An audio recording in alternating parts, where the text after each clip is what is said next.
So, as you can tell from the title, this is going to be the continuation of my school experience throughout these past years. And well, in the last video I talked a lot about the process of me trying to make friends, but I never really told you about how in the beginning of the years I had to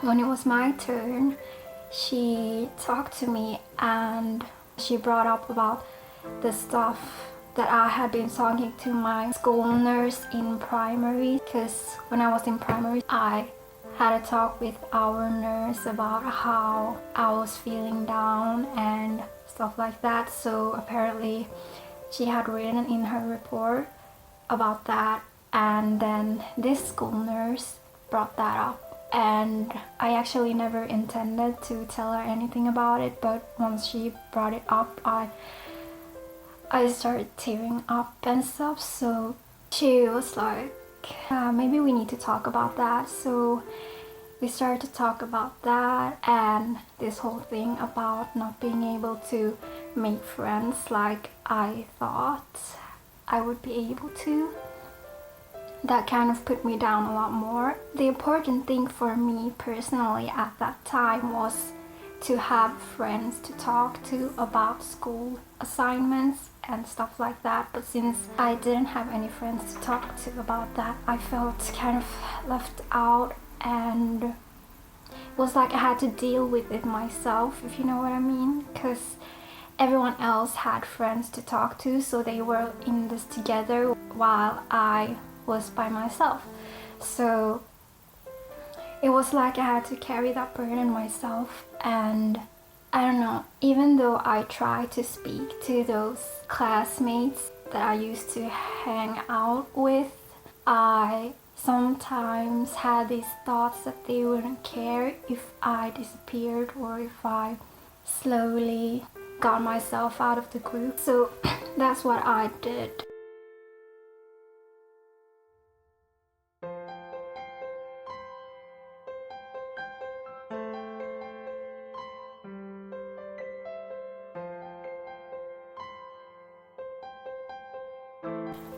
I hung out with them less, and whenever we had exams and stuff like that, I would focus a lot more on studying.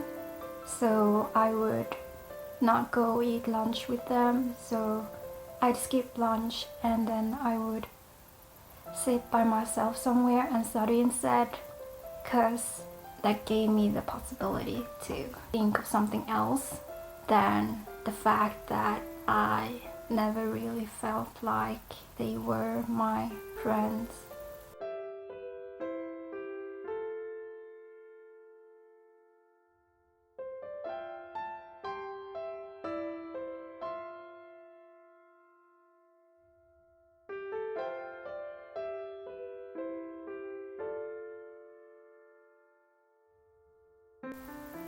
I don't know how to explain, but so I kind of used this whole study part. I used this as an escape to not think about other stuff that was going on. So I kind of drenched myself in all the studies, and I didn't care about my health at all. I skipped meals and I didn't get enough sleep, because I was also, and I'm still working on it, but I was a pretty bad procrastinator, because it was hard for me to concentrate on my studies, even though that was the only thing I could do, because I didn't really have anyone to hang out with. Yeah, and so I don't really know what I did with that time when I didn't study. I was just like deep in my own thoughts, and yeah, it was a whole mess. And at one point I decided to stay up until really late at night and study instead of sleeping, and then I would get minimal 3 hours of sleep or something like that. And then I would wake up really early. Like, this was how I would do. I would sleep when I got home, and then I would wake up at 8 p.m. to study. So I studied until 3 a.m. and then I would sleep till 6 a.m. and then it depended on when the classes started. So sometimes I would wake up at 5 a.m. and study, and then I would be on coffee, and I noticed that I didn't have any strength left in my body. So every time I went to school in that state, I would always be really shaky and I'd feel really weak, and it would be a lot easier for me to get sad to the point where I actually started tearing up.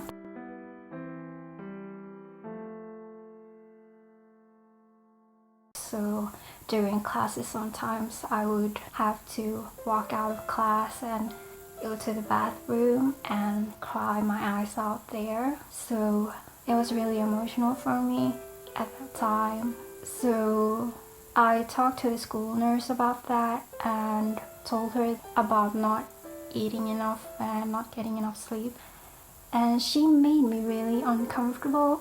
I've talked to a lot of people, and I don't know if it's just me, but I feel like it's really uncomfortable to talk about anyone about my problems, because it would feel so silly that I was upset about small stuff like that. So I would like almost start laughing at the situation because it made me feel so uncomfortable.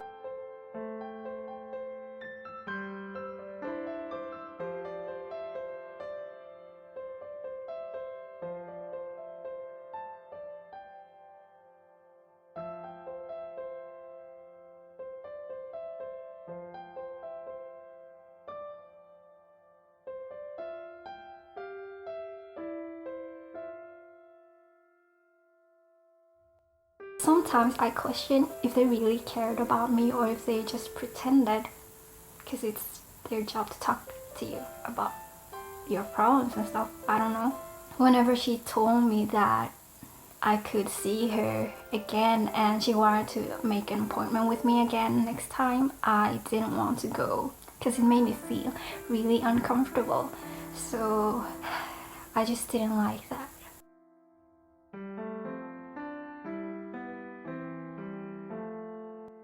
But then when I told my sister about it, she went to the same school as me, by the way, so she had spoken to this school curator and she kind of suggested that I talk to her as well. So she kind of helped me get into contact with that school curator. When I started talking to that school curator, I felt like she was one of the few people that I could talk to without feeling uncomfortable all the time.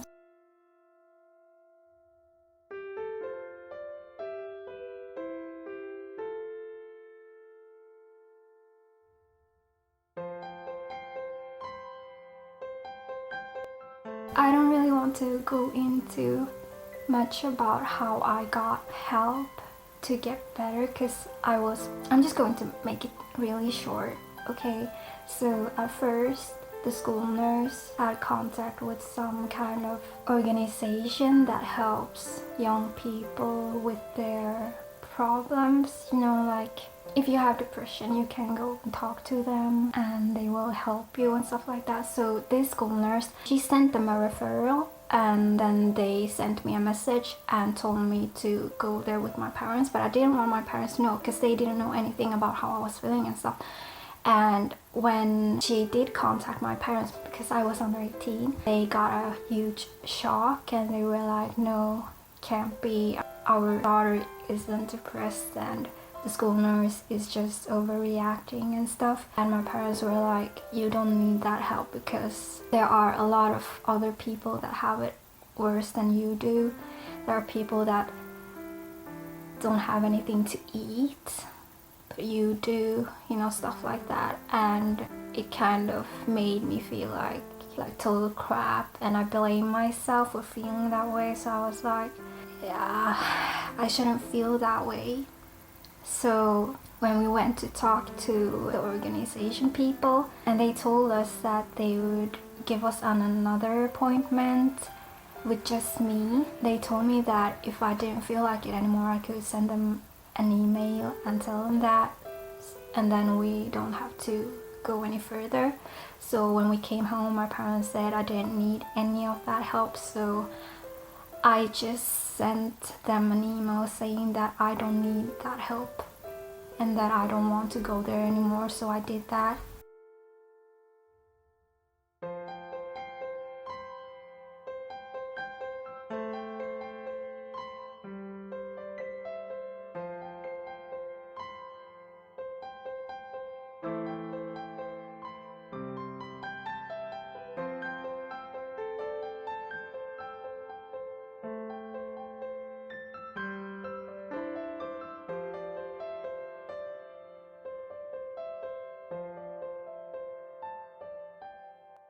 I had these thoughts of wanting to disappear and just not live anymore, because whenever I went to school, I always cycled to school, and I still do. But at that time, I really hated school because school made me feel really shitty. And whenever I was cycling to school, I always had these thoughts that maybe if I cycled out on the road and I got hit by a car, maybe I would be able to not go to school. I wanted to get extremely hurt to be able to skip school.